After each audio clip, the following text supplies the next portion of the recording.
Hello, my name is Andrea. Welcome back to my final episode drop for this evening. And in this episode, if you ever should become a billionaire and you have enough money to buy a basketball team with your brother, let's talk about some things that you should and shouldn't do.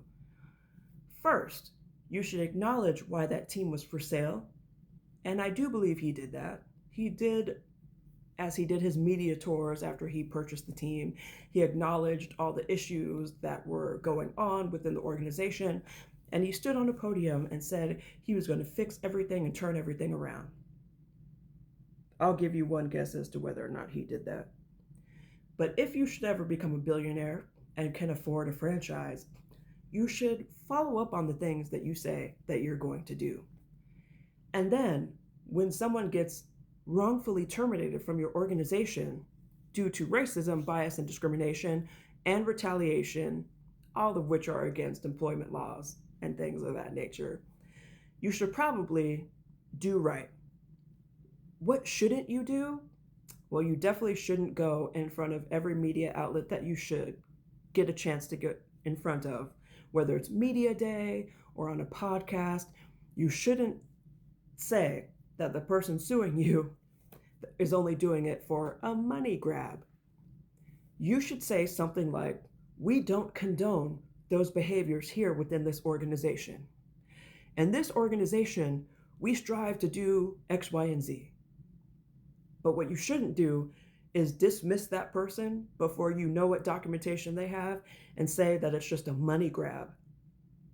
Repeatedly, multiple times during multiple years. Because Mr. Matt 1T Ish, we're not going to say his name. We're not going to say his whole name. He took every opportunity that he got to call me a liar, a money-grubbing hooer. He didn't say those words exactly, so don't be trying to do your things. But essentially said that my lawsuits were just money grab, and it was not true, and that I was a liar. And then his mouthpiece, Stacey Mitch, which again, if you ever make it to the pinnacle of your career and you become a top comm person for a professional basketball team, you should do your due diligence before you make a public statement, such as what Miss Mitch said about me and called my attorney and I delusional and everything was false. You should make sure that you know what documentation people have before you put out BS statements like that. It's called professionalism. Now, I know that it's hard for a lot of people to understand, especially in 2026. Things are getting crazy out here.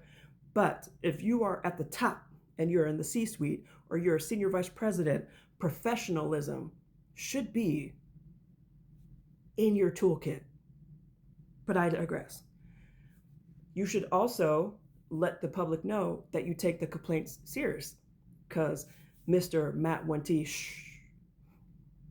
at no point in time ever took my complaint seriously, has called me a liar, and I'm sure in the privacy of other people that look like him and have as much money as him, I would be willing to bet he's called me a lot worse.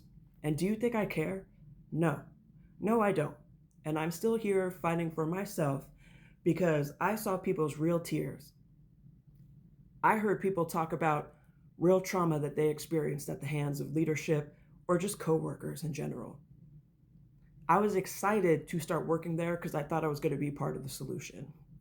So if you ever become a billionaire and you're able to buy a sports franchise, you should do more like what the Commanders, what they did when they hired people. And if you don't know what I'm talking about, Google it. And even if things aren't perfect, I personally have met some of the senior leadership for the Commanders, and I know that they came in wanting to change things.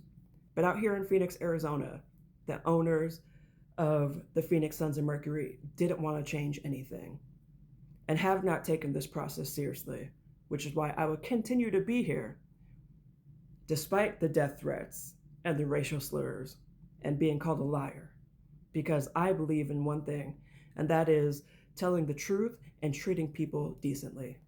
Until next time.